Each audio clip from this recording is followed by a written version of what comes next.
കഴിഞ്ഞ കുറച്ച് ദിവസങ്ങളിലായി സോഷ്യൽ മീഡിയയിൽ വളരെയധികം ട്രെൻഡിങ് ആയിക്കൊണ്ടിരിക്കുന്ന ഒരു കാര്യമാണ് ലെവിയത്തർ എന്ന സ്നേക്ക് ക്രിയേച്ചറുമായി ബന്ധപ്പെട്ടുള്ളത്.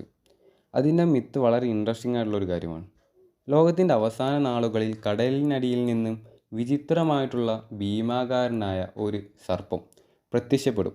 അത് മനുഷ്യകുലത്തിന് തന്നെ വെല്ലുവിളിയാകുമെന്നും പല വ്യത്യസ്തമായിട്ടുള്ള മതഗ്രന്ഥങ്ങളിൽ പ്രതിപാദിക്കുന്നു. അതിൽ പ്രധാനപ്പെട്ട ഒരു ഗ്രന്ഥമാണ് ബൈബിൾ. ഇത്തരത്തിൽ മിത്തിക്കലായിട്ടുള്ള സ്നേക്ക് ക്രിയേച്ചർ ആയിട്ടുള്ള ലെവിയത്തറിനെ കുറിച്ചുള്ള ചർച്ചകൾ ഉത്ഭവിക്കാൻ കാരണമായത് വളരെ ഇൻട്രസ്റ്റിംഗ് ആയിട്ടുള്ള ഒരു പോയിന്റിൽ നിന്നാണ്.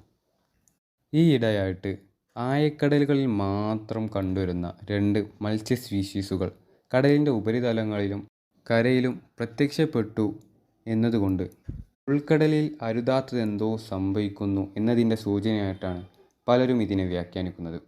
കാരണം ഉൾക്കടലിൻ്റെ പ്രഷറും കാഠിന്യവും മറികടന്ന് ഇത്തരത്തിലുള്ള മത്സ്യ സ്പീഷീസുകൾ പുറത്തു വരിക എന്നുള്ളത് അത്യപൂർവമായിട്ടുള്ളൊരു കാഴ്ച തന്നെയാണ്.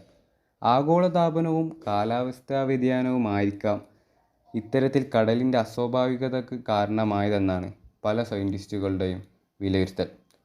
ശരിക്കും എന്താണ് ഉൾക്കടലിൽ സംഭവിച്ചു കൊണ്ടിരിക്കുന്നത്? തീർച്ചയായിട്ടും അത് കണ്ട് തന്നെ അറിയേണ്ട ഒരു കാര്യമാണ്.